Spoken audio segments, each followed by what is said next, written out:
everyone, and welcome back to my channel. If the reason I look like I've just come out of a bath, I haven't had a bath. I've just been out in the rain because it's been raining outside. I really like the rain, so I've been outside in the rain, getting a free shower, really enjoying the rain. So I'm back in now, so that's why I'm looking a bit wet, in case you're wondering. Right, now in today's video, I wanted to review this book here. Eleanor Oliphant is Completely Fine by Gail Honeyman. Hope you can see that. Now, the reason I read this book recently, after first hearing about it, I first heard about it on the Invisible Eye YouTube channel. I don't know if any of you follow Invisible Eye. Her actual name is Katie, and she's autistic, a young autistic woman.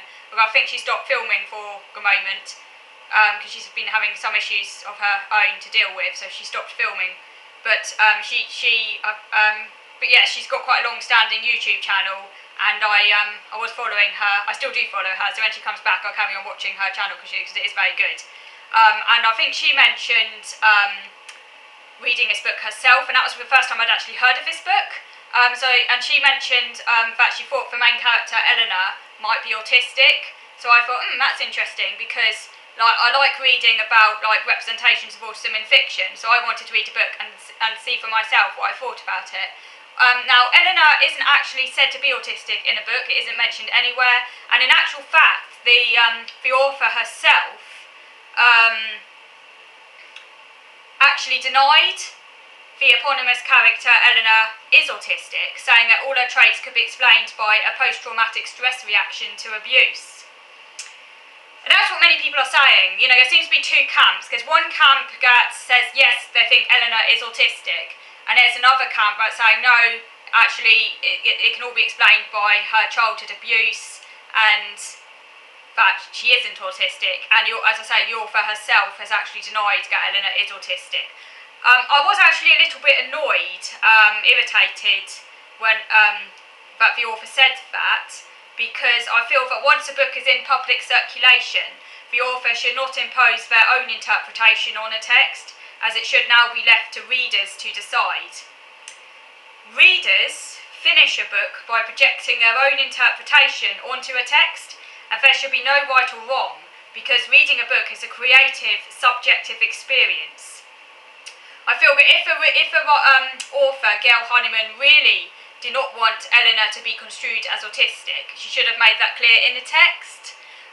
But as it is, she left it completely open. So I found it a little bit strange that she should be so adamant that she wasn't autistic. Like, why would she say that? Why can't she just leave it up to readers to form their own opinion, which is what reading should be all about anyway? Now, in my view, Eleanor displays many autistic traits that can't merely be explained by post-traumatic stress disorder. I will not tell you exactly what happens, as I don't want to spoil the book for those who have yet to read it. But in brief, Eleanor is a socially isolated, socially awkward 30-year-old office worker from Scotland who follows a tightly scheduled, routine-based existence.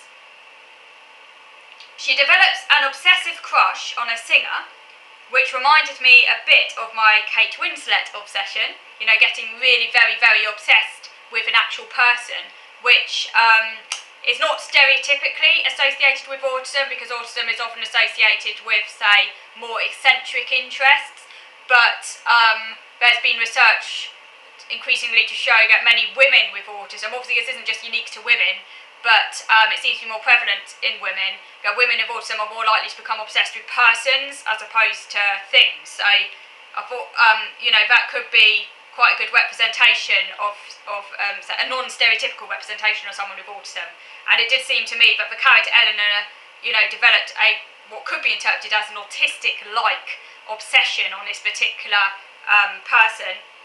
So she developed an obsessive crush on a singer, which, as I say, reminded me of a Kate Winslet obsession, and endeavours to find out everything she can about his existence. Everything, every little detail. She's extremely obsessed. And while, this could well be interpreted, as a reaction to her lonely existence, the fact she's never really had love in her life, So she leaps on this opportunity to kind of potentially develop a relationship, although it's very naive because, like, you know, she really does believe that she could actually form a relationship with a singer who doesn't know anything about her, is a complete stranger. But, you know,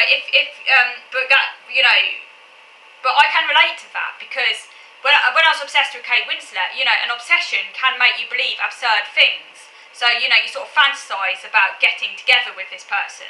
So, yeah, I can relate to that. She even thinks, as I say, she might get married. And this imaginary relationship could somehow solve all her problems. Now, Eleanor, as I've already mentioned, Eleanor had a very troubled childhood. She had a troubled childhood because her mum was abusive, and Eleanor had ended up in foster care. The twist as to precisely what happened in her past is revealed at the end of the book, and obviously I won't give that away because obviously, you know, you might not yet have read the book, and I don't want to spoil things. Eleanor proclaims that her life is completely fine. She has everything she needs, relies on no one, you know, she's completely self-sufficient, and she thinks that others have poor social skills, which is very ironic because it's actually Eleanor herself who has poor social skills, but she thinks that everyone else is failing. The irony as well, the other irony, is that Eleanor is not at all fine in reality. Despite the fact that she constantly says she's fine, the reality is that, you know, she's actually really struggling. Eleanor is both alone and lonely, and secretly yearns for the human contact she has never had. I will now move on to video number 2, where I'll run through some of the reasons why I personally think that Eleanor might be autistic, or could be interpreted as being autistic. So moving on to video number 2 now.